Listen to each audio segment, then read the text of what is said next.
Hi ಎಲ್ರಿಗೂ ನಮಸ್ಕಾರ. Share market in Kannada ಚಾನೆಲ್ಗೆ ನಿಮಗೆ ಸ್ವಾಗತ. ಫೆಬ್ರವರಿ 16ರ ಮಾರ್ಕೆಟ್ ಅಪ್ಡೇಟ್ನ ನೋಡೋದಾದ್ರೆ ಮಾರ್ಕೆಟ್ನ ಸ್ಟ್ರಾಂಗ್ ಮೊಮೆಂಟಮ್ ಇವತ್ತು ಕೂಡ ಕಂಟಿನ್ಯೂ ಆಗಿದೆ. ನಿಫ್ಟಿ 22,000 ಲೆವೆಲ್ ಅನ್ನು ಕ್ರಾಸ್ ಮಾಡಿದೆ. 130 ಪಾಯಿಂಟ್ಗಳ ಗೇನ್ ನಿಫ್ಟಿಯಲ್ಲಿ ನೋಡೋದಕ್ಕೆ ಸಿಕ್ತು. ಇದೇ ರೀತಿಯ ಒಂದು ಸ್ಟ್ರಾಂಗ್ ಮೊಮೆಂಟಮ್ ನಿಫ್ಟಿಯಲ್ಲಿ ನೋಡೋದಕ್ಕೆ ಸಿಕ್ಕಿದ್ರೆ ಇನ್ನೊಂದು ಹೊಸ ಆಲ್ ಟೈಮ್ ಹೈ ಅನ್ನು ನಿಫ್ಟಿ ಟಚ್ ಮಾಡುವಂಥ ಚಾನ್ಸಸ್ ಇರುತ್ತೆ. ಹಾಗೆ ಸೆನ್ಸೆಕ್ಸ್ನಲ್ಲಿ 376 ಪಾಯಿಂಟ್ಗಳ ಗೇನ್ ನೋಡೋದಕ್ಕೆ ಸಿಗ್ತದೆ. ಬ್ಯಾಂಕ್ ನಿಫ್ಟಿ 166 ಪಾಯಿಂಟ್ಗಳಷ್ಟು ಗೇನ್ ಆಯಿತು. ಬಟ್ ಕೊನೆಯ 2 ಅವರ್ಸ್ನಲ್ಲಿ ನಮಗೆ ಬ್ಯಾಂಕ್ ನಿಫ್ಟಿಯಲ್ಲಿ ಸ್ವಲ್ಪ ವೀಕ್ನೆಸ್ ನೋಡೋದಕ್ಕೆ ಸಿಕ್ಕಿದೆ.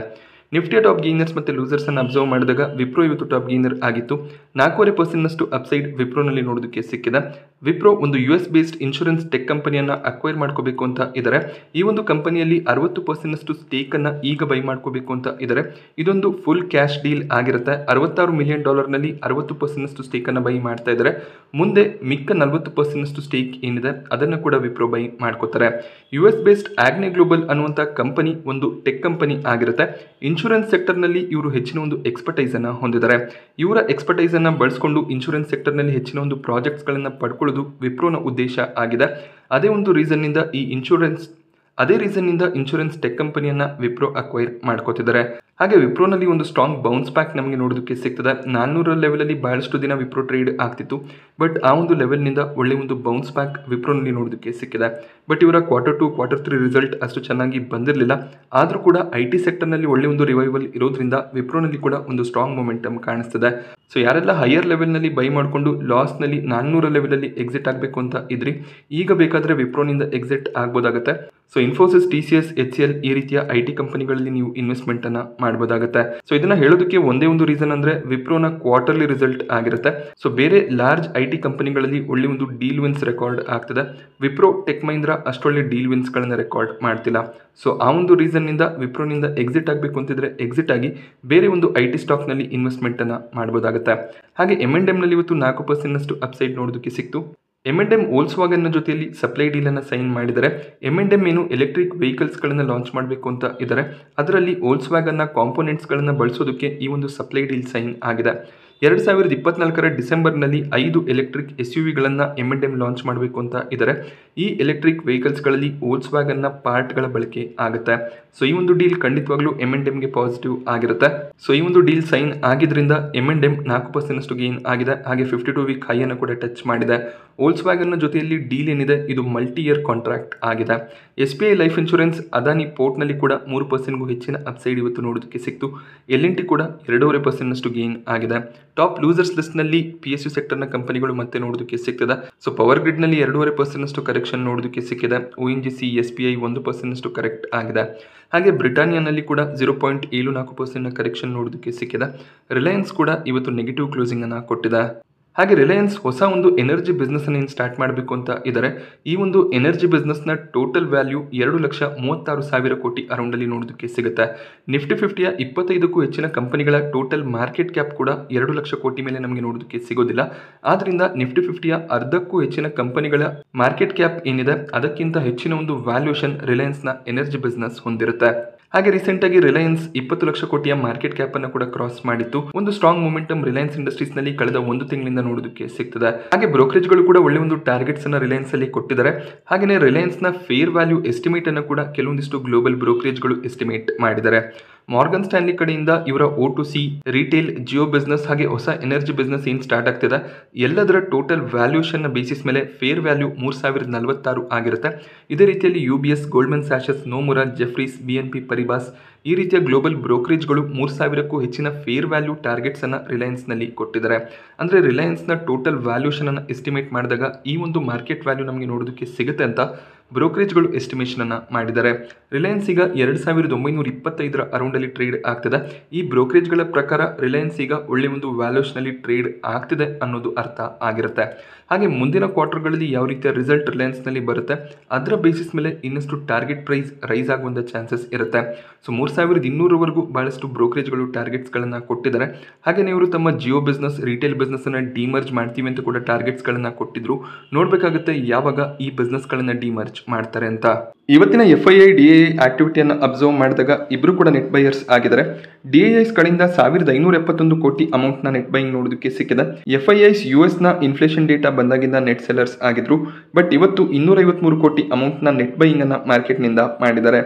FIIs ಕಡೆಯಿಂದ ಸ್ಟ್ರಾಂಗ್ ಬೈಯಿಂಗ್ ಕಂಟಿನ್ಯೂ ಆದರೆ ಮತ್ತೆ ಮಾರ್ಕೆಟ್ನಲ್ಲಿ ಹೊಸ ಒಂದು ಹೈ ನಮಗೆ ನೋಡೋದಕ್ಕೆ ಸಿಗುತ್ತೆ. HDFC ಬ್ಯಾಂಕ್ ಒಳ್ಳೆ ಒಂದು double digit home loan growth ಅನ್ನು ಡಿಕ್ಲೇರ್ ಮಾಡಿದ್ದಾರೆ. ಮರ್ಜರ್ನ ನಂತರ ಡಿಸೆಂಬರ್ 2023ರವರೆಗೂ ಇವರ ಹೋಮ್ ಲೋನ್ ಗ್ರೋತ್ ಡಬಲ್ ಡಿಜಿಟ್ನಲ್ಲಿ ಗ್ರೋ ಆಗ್ತಿರೋದು ಕಾಣಿಸ್ತಿದೆ. ಹಾಗೆ ಮಾರ್ಗನ್ ಸ್ಟ್ಯಾನ್ಲಿ ತಮ್ಮ ಟಾರ್ಗೆಟ್ ಪ್ರೈಸ್ ಅನ್ನು ಇನ್ಕ್ರೀಸ್ ಮಾಡಿದ್ದಾರೆ. 2110ರ ಟಾರ್ಗೆಟ್ ಪ್ರೈಸ್ ಅನ್ನು ಮಾರ್ಗನ್ ಸ್ಟ್ಯಾನ್ಲಿ HDFC ಬ್ಯಾಂಕ್ಗೆ ಕೊಡ್ತಾ ಇದ್ದಾರೆ. ಬಹಳಷ್ಟು ಗ್ಲೋಬಲ್ ಬ್ರೋಕರೇಜ್ಗಳು 2000ಕ್ಕೂ ಹೆಚ್ಚಿನ ಟಾರ್ಗೆಟ್ಸ್ಗಳನ್ನು HDFC ಬ್ಯಾಂಕಲ್ಲಿ ಕೊಟ್ಟಿದ್ದಾರೆ. ಬಟ್ ಸ್ಟಿಲ್ HDFC ಬ್ಯಾಂಕ್ನ ನೆಟ್ ಮಾರ್ಜಿನ್ ಕನ್ಸರ್ನ್ ಮುಂದಿನ 2-3 ಕ್ವಾರ್ಟರ್ ಕಂಟಿನ್ಯೂ ಆಗುವಂತ ಚಾನ್ಸಸ್ ಇದೆ. ಸೊ HDFC ಬ್ಯಾಂಕ್ ನಲ್ಲಿ ಪೊಸಿಷನ್ ಅನ್ನ ತಗೋಬೇಕು ಅಂತ ಇದ್ರೆ ಅದು ಲಾಂಗ್ ಟರ್ಮ್ ಪೊಸಿಷನ್ ಆಗಿರಬೇಕಾಗುತ್ತೆ. HDFC ಬ್ಯಾಂಕ್ ತುಂಬಾನೇ ಸ್ಲೋ ಆಗಿ ಮೂವ್ ಆಗುವಂತ ಸ್ಟಾಕ್ ಆಗಿರುತ್ತೆ. ಬಟ್ ಯಾವುದೇ ಒಂದು ಟೈಮ್ ನಲ್ಲಿ ಸ್ಟಾಕ್ ನಲ್ಲಿ ಒಂದು ಒಳ್ಳೆ ಬೌನ್ಸ್ ಬ್ಯಾಕ್ ಬರುವಂತ ಚಾನ್ಸಸ್ ಗಳು ಕೂಡ ಇರುತ್ತೆ. ಹಾಗೆ ಇವರು ತಮ್ಮದೇ ಆದ ಹೊಸ ಒಂದು ಹೋಮ್ ಲೋನ್ ಪ್ರಾಡಕ್ಟ್ ಅನ್ನ ಕೂಡ ಲಾಂಚ್ ಮಾಡಬೇಕು ಅಂತ ಇದ್ದಾರೆ.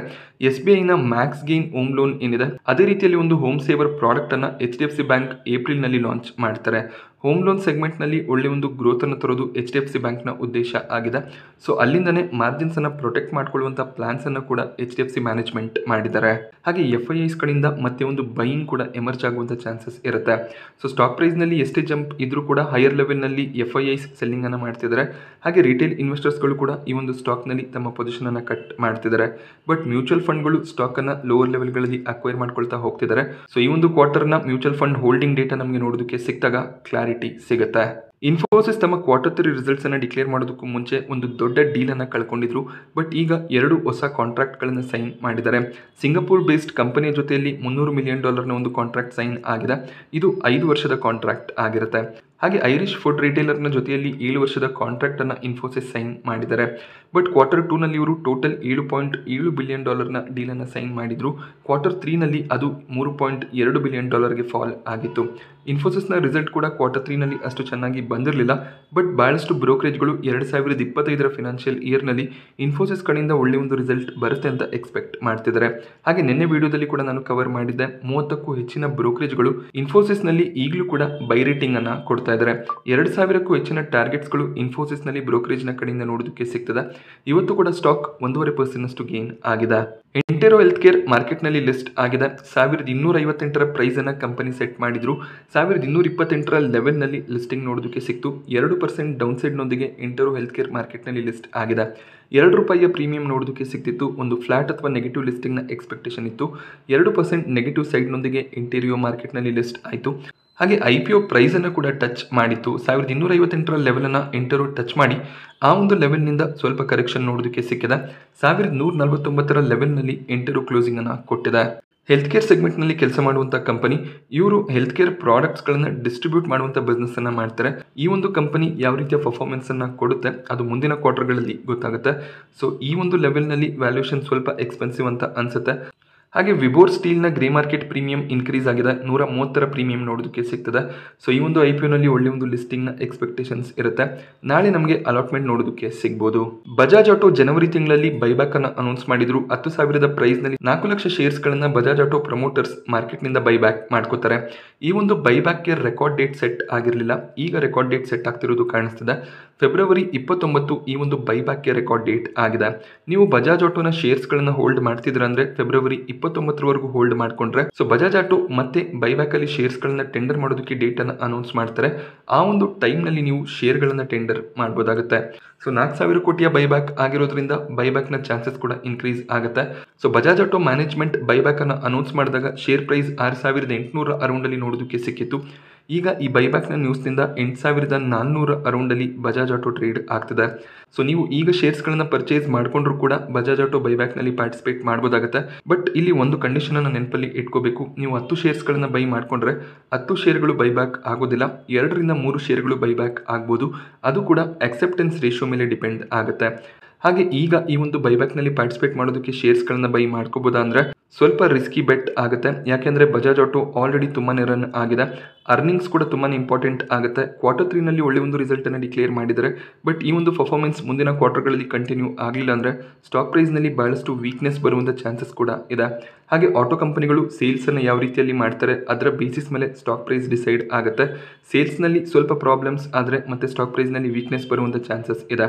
ಸೊ ಅದರಿಂದ ಆಲ್ರೆಡಿ ಬಜಾಜ್ ಆಟೋನಲ್ಲಿ ಲೋವರ್ ಲೆವೆಲ್ ನಲ್ಲಿ ಬೈಯಿಂಗ್ ಅನ್ನ ಮಾಡಿ ಹೋಲ್ಡ್ ಮಾಡ್ತಿದ್ರೆ ಈಗ ಸೆಲ್ ಮಾಡೋದಕ್ಕೆ ಹೋಗಬೇಡಿ. ನೀವು ಈ ಒಂದು ಬೈಬ್ಯಾಕ್ ನಲ್ಲಿ ಪಾರ್ಟಿಸಿಪೇಟ್ ಮಾಡಿ ಹೈಯರ್ ಲೆವೆಲ್ ನಲ್ಲಿ ಶೇರ್ಗಳನ್ನ ಟೆಂಡರ್ ಮಾಡಬಹುದಾಗುತ್ತೆ. ನಾನಿವತ್ತು ನಿಮಗೆ ಮಾರ್ಕೆಟ್ನ ಬಗ್ಗೆ ಕೊಟ್ಟಂಥ ಇನ್ಫಾರ್ಮೇಷನ್ ಇಷ್ಟ ಆದರೆ ವಿಡಿಯೋನ ಲೈಕ್ ಮಾಡಿ, ಹಾಗೆ ಇದೇ ರೀತಿಯ ಮಾರ್ಕೆಟ್ ಅಪ್ಡೇಟ್ಸ್ಗಳಿಗೋಸ್ಕರ ಚಾನಲ್ನ ಸಬ್ಸ್ಕ್ರೈಬ್ ಮಾಡ್ಕೊಳ್ಳಿ. Thank you friends.